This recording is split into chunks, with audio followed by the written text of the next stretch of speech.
Hello అండి. ఈ వీడియోలో నేను మీకు ఫామ్ 15G ఇంకా ఫామ్ 15H ఎట్లా ఫిల్ చేయాలనేది చెప్తా. స్టార్ట్ చేసే ముందు మీరు నా ఛానల్‌ని సబ్స్క్రైబ్ కాలేదంటే ఈ వీడియో కింద రెడ్ కలర్‌లో సబ్స్క్రైబ్ బటన్ ఉంటది. దాన్ని క్లిక్ చేయండి. వెంటనే మీకు పక్కన గంట సింబల్ వస్తది. అది కూడా క్లిక్ చేయండి. దీన్ని బట్టి ఏమవుద్దంటే నెక్స్ట్ టైం నేను ఏదైనా వీడియో అప్లోడ్ చేయంగానే ఇమ్మీడియేట్‌గా మీకు నోటిఫికేషన్ వస్తది. సో, దాన్ని బట్టి మీకు ఇంట్రెస్ట్ ఉంటే ఆ వీడియో చూడొచ్చు. స్టార్ట్ చేస్తే ఫామ్ 15G ఇట్లా ఉంటది. సో, యాక్చువల్‌గా ఫామ్ 15G ఏంటి? ఎవరికి ఉపయోగం అనేది జనరల్‌గా దీని ముందు ఒక వీడియో చేశాను. కావాలంటే చూడొచ్చు. ఆ లింక్ డిస్క్రిప్షన్‌లో ఉంది. ఇక్కడ పైన చూసుకుంటే మీరు claiming certain incomes without deduction of tax అని ఉంది చూసారా? సో, ట్యాక్స్ డిడక్షన్ కాకుండా ఉండడానికి ఈ ఫామ్ 15G యూజ్ చేస్తాం. అంటే ఫర్ సపోజ్ ఏదైనా ఇన్కమ్ మీకు పీఎఫ్ నుంచి కానీ ఫిక్స్డ్ డిపాజిట్ నుంచి ఇంట్రెస్ట్ ఇన్కమ్ కానీ వస్తుంటే ఆ ఆర్గనైజేషన్స్ ట్యాక్స్ డిడక్ట్ చేయకుండా మీకు ఫుల్ అమౌంట్ ఇచ్చేటట్టు ఉండాలంటే ఫామ్ 15G లేదా ఫామ్ 15H సబ్మిట్ చేయాలి. సో ఫిల్లింగ్ స్టార్ట్ చేస్తే ఫస్ట్ ఫీల్డ్ ఏంటంటే నేమ్ ఆఫ్ ది అసెస్సీ. ఇక్కడ మీ ఫుల్ నేమ్ ఇవ్వండి. Full name. Next pan of the assessee. ఇక్కడ మీ పాన్ నెంబర్ మెన్షన్ చేయండి. ఇక్కడ మీ పాన్ నెంబర్ మెన్షన్ చేయండి. థర్డ్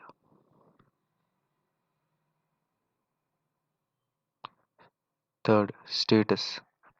ఇక్కడ మీరు ఇండివిజువలా లేదా హెచ్యుఎఫా అంటే హిందూ అన్డివైడెడ్ ఫ్యామిలీయా మెన్షన్ చేయండి. Fourth previous year. Previous year అంటే ఏం లేదు, ఫైనాన్షియల్ ఇయర్ అనమాట. ఏ ఇయర్కి అయితే మీరు ట్యాక్స్ డిడక్ట్ అవ్వకూడదు అని చెప్పి ఈ ఫామ్ని సబ్మిట్ చేస్తున్నారో ఆ ఇయర్ మోస్ట్లీ అది మెన్షన్ చేయాలి. తర్వాత ఫిఫ్త్ ఫీల్డ్ రెసిడెన్షియల్ స్టేటస్. ఇక్కడ మీరు రెసిడెంటా నాన్ రెసిడెంటా అనేది మెన్షన్ చేయాలి. 6th 7th 8th 9th 10th 11th 12th fields అన్నీ address fields. Door number, flat number, road, area, town ఇవన్నీ మెన్షన్ చేయాలి. 13th ఫీల్డ్కి వస్తే మీ ఈమెయిల్ ఐడి మెన్షన్ చేయండి. 14th ఫీల్డ్ టెలిఫోన్ నెంబర్ ఇవ్వండి, లేదు అంటే మొబైల్ నెంబర్ ఇచ్చేయండి. 15th ఫీల్డ్ ఏంటంటే ఇంతకుముందు మీరు ఎప్పుడైనా సరే ట్యాక్స్కి అసెస్ జరిగిందా, మీ ఇన్కమ్ ఏదైతే ఉందో దానికి ట్యాక్స్ అసెస్మెంట్ ఇంతకుముందు ఎప్పుడైనా జరిగిందా? జరిగి ఉంటే ఎస్ అని, లేకపోతే నో అని ఇవ్వండి. ఒకవేళ జరిగి ఉంటే latest assessment year for which assessment year అంటే ఫైనాన్షియల్ ఇయర్కి నెక్స్ట్ ఇయర్ అనమాట. అంటే 2017 to 2018 ఫైనాన్షియల్ ఇయర్ అయితే 2018 to 2019 assessment year. Estimated income for which this declaration is made. 16th field. ఇక్కడ మీరు ఎంత ఇన్కమ్ వస్తుంది అని మీరు ఎక్స్పెక్ట్ చేస్తున్నారు, ఎంత ఇన్కమ్కి ట్యాక్స్ డిడక్ట్ అవ్వకూడదు అని చెప్పి ఈ ఫామ్ మీరు సబ్మిట్ చేస్తున్నారు. ఎంత ఇన్కమ్ కోసం ఈ ఫామ్ సబ్మిట్ చేస్తున్నారో ఆ ఇన్కమ్ ఇక్కడ మెన్షన్ చేయాలి. 17th ఫీల్డ్ ఏంటంటే estimated total income of the py in which income mention in column 16 to be included. అంటే ఫైనాన్షియల్ ఇయర్ అయితే ఈ ఫామ్ ఫిల్ చేస్తున్నారో ఆ ఫైనాన్షియల్ ఇయర్లో మీ టోటల్ ఇన్కమ్ ఎంత ఇంక్లూడింగ్ మీరు మెన్షన్ చేసింది కాలమ్ 16. మేము ముందు ఫీల్డ్లో ఎంత ఇన్కమ్ మెన్షన్ చేశారో అది కూడా మీ టోటల్ ఇన్కంలో ఇంక్లూడ్ అయ్యి ఉండాలి.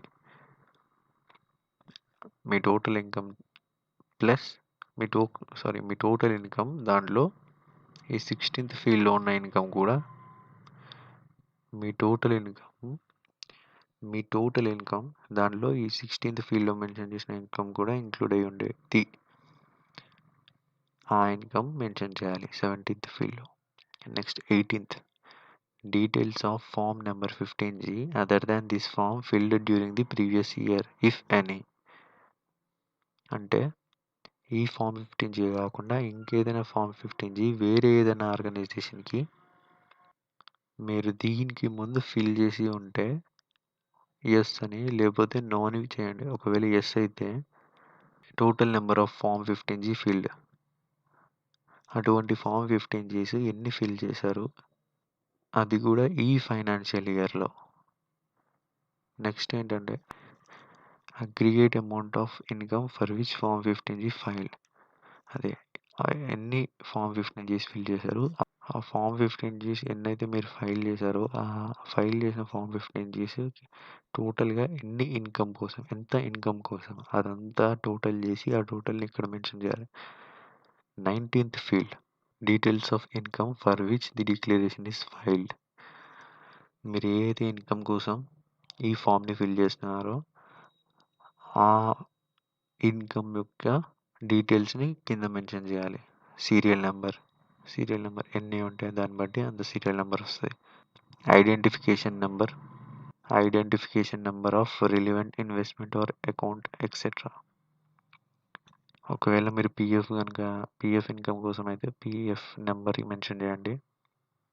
ఒకవేళ ఫిక్స్డ్ డిపాజిట్ ఇంట్రెస్ట్ కోసం అయితే fixed deposit account number mention చేయండి. నేచర్ ఆఫ్ ఇన్కమ్ ఏంటి, నేచర్ ఆఫ్ ఇన్కమ్ అంటే ఏంటంటే fixed deposit interest, PF withdrawal అది మెన్షన్ చేయాలి.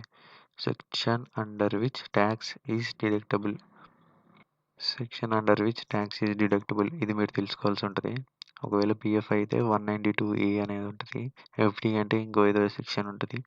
సో మీ ఇన్కమ్ ఏ సెక్షన్ కింద పడుతుంది అని తెలుసుకొని ఆ సెక్షన్ నెంబర్ ఇక్కడ మెన్షన్ చేయాలి. అమౌంట్ ఆఫ్ ఇన్కమ్, అదే టోటల్ అమౌంట్ ఆఫ్ ఇన్కమ్ దేనికైతే మీరు ఫామ్ 15G సబ్మిట్ చేస్తున్నారో అది. కిందికి వస్తే సైన్ చేయండి, signature of the declarant and declaration mention చేయండి. ఫస్ట్ బ్లాంక్లో మీ నేమ్, సెకండ్ బ్లాంక్లో ప్రీవియస్ ఇయర్, థర్డ్ బ్లాంక్లో అసెస్మెంట్ ఇయర్, ఫోర్త్ బ్లాంక్లో మళ్ళీ ప్రీవియస్ ఇయర్ అంటే ఫైనాన్షియల్ ఇయర్, అండ్ ఫిఫ్త్ బ్లాంక్లో మళ్ళీ అసెస్మెంట్ ఇయర్, మీ ప్లేస్, డేట్, సిగ్నేచర్ చేయండి. నెక్స్ట్ పార్ట్ 2 ఉంటుంది. యాక్చువల్గా ఫామ్ 15G 2 పార్ట్స్తో ఉంటుంది. పార్ట్ 2 మీరు ఫిల్ చేయవలసిన అవసరం లేదు. మీరు ఏ ఆర్గనైజేషన్కి అయితే ఈ ఫామ్ సబ్మిట్ చేస్తున్నారో వాళ్ళే ఫిల్ చేస్తారు. నెక్స్ట్ మనం ఫామ్ 15H చూసుకుంటే ఇక్కడ కూడా ఆల్మోస్ట్ అన్నీ సేమ్ ఉంటాయి. కాకపోతే third field date of birth ఉంటుంది, అక్కడ స్టేటస్ ఉండింది. తర్వాత మిగతా ఫీల్డ్స్ అన్నీ సేమ్ ఉంటుంది. సో ఇది ఎవరికంటే సీనియర్ సిటిజన్స్ కోసమని. Form 15G and form 15H రెండు సేమే, కాకపోతే ఇక్కడ ఒకటే ఫీల్డ్ డిఫరెన్స్, మిగతా అంతా సేమ్ టు సేమ్. ఎవరికైతే ఫామ్ 15G అప్లికేబుల్ అవుతుందో వాళ్ళు ఫామ్ 15G అప్లై చేయాలి. ఎవరికైతే ఫామ్ 15H అప్లికేబుల్ అవుతుందో వాళ్ళు ఫామ్ 15H సబ్మిట్ చేయాల్సి ఉంటుంది. సో ఈ వీడియో కనుక మీకు నచ్చితే లైక్ చేయండి, షేర్ చేయండి, ఏమైనా డౌట్స్ వస్తే కామెంట్ చేయండి. థ్యాంక్స్.